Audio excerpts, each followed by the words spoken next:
Welcome to VC storyteller channel. जब भी महाभारत के वीरों की बात होती है तो लोगों के मन में सबसे पहले भीम, अर्जुन या कर्ण का नाम आता है।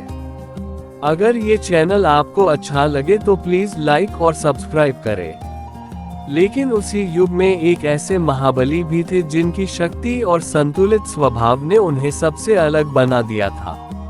वे थे बलराम, भगवान कृष्ण के बड़े भाई, जिनकी गदा और हल की ताकत से बड़े बड़े योद्धा भी कांप उठते थे। कौरव पांडव के समय में बलराम को केवल एक योद्धा ही नहीं बल्कि एक महान गुरु और न्यायप्रिय व्यक्ति के रूप में भी जाना जाता था। उनकी शक्ति इतनी अद्भुत थी कि लोग उन्हें हलधर और बलदेव के नाम से पुकारते थे। उनके हाथों में जो हल और गदा होती थी वह केवल हथियार नहीं बल्कि उनकी अपार शक्ति का प्रतीक थी। जब हस्तिनापुर में युद्ध की तैयारियां चल रही थीं, तब कई योद्धा गदा युद्ध की कला सीखने के लिए बलराम के पास आए।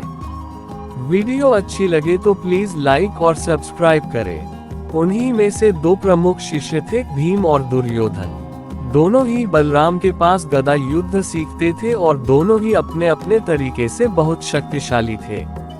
बलराम ने दोनों को समान रूप से शिक्षा दी क्योंकि उनके लिए शिष्य का धर्म सबसे महत्वपूर्ण था। समय बीतता गया और अंततः महाभारत का महान युद्ध शुरू हो गया। जब ये युद्ध छिड़ा तब सभी को लगा कि बलराम भी किसी एक पक्ष का साथ देंगे, लेकिन बलराम ने एक अलग ही निर्णय लिया। उन्होंने कहा कि भीम और दुर्योधन दोनों ही उनके शिष्य हैं, इसलिए वे इस युद्ध में किसी एक पक्ष का समर्थन नहीं करेंगे। इस कारण उन्होंने युद्ध से दूर रहने का निश्चय किया और तीर्थ यात्रा पर निकल गए। लेकिन जब युद्ध के अंतिम दिनों में भीम और दुर्योधन के बीच गदा युद्ध हुआ, तब बलराम वापस लौट आए। ये युद्ध अत्यंत भयानक और रोमांचक था। दोनों योद्धा अपनी पूरी शक्ति से एक दूसरे पर प्रहार कर रहे थे। बलराम अपने दोनों शिष्यों की कला और ताकत को ध्यान से देख रहे थे। दुर्योधन गदा युद्ध में बहुत निपुण था और उसके प्रहार अत्यंत तेज थे। दूसरी ओर भीम के पास अपार शारीरिक बल था। युद्ध कई समय तक चलता रहा और कोई भी आसानी से हार मानने को तैयार नहीं था। अंत में भीम ने एक ऐसा प्रहार किया जो नियमों के विरुद्ध माना जाता था। उन्होंने दुर्योधन की जांघ पर गदा से वार कर दिया। ये देखकर बलराम बहुत क्रोधित हो गए। उनके अनुसार गदा युद्ध के नियमों में जांघ पर वार करना अधर्म था।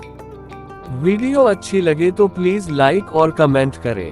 क्रोध में उन्होंने अपनी गदा उठाए और भीम को दंड देने के लिए आगे बढ़े।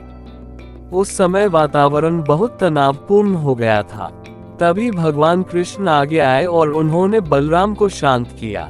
कृष्ण ने समझाया कि भीम ने ये प्रहार इसलिए किया क्योंकि दुर्योधन ने भी पहले कई अन्याय किए थे। धीरे धीरे बलराम का क्रोध शांत हुआ और उन्होंने स्थिति को समझा। इस घटना ने ये दिखाया कि बलराम केवल बल के प्रतीक नहीं थे बल्कि न्याय और नियमों के भी समर्थक थे। उनके लिए युद्ध में भी धर्म और मर्यादा का पालन करना सबसे महत्वपूर्ण था। बलराम की शक्ति और उनके सिद्धांत आज भी लोगों को ये सिखाते हैं कि असली वीर वही होता है जो शक्ति के साथ साथ न्याय और संतुलन को भी महत्व देता है। तो दोस्तों, ये थी बलराम के युद्ध और उनके अद्भुत बल प्रदर्शन की कहानी, जो हमें ये सिखाती है कि केवल ताकत ही नहीं बल्कि सही निर्णय और धर्म का पालन ही एक सच्चे योद्धा की पहचान होती है। अगर आपको ऐसी ही रोचक और प्रेरणादायक कहानियां पसंद हैं, तो जुड़े रहिए हमारे चैनल वीसी स्टोरी टेलर के साथ। Thanks for watching.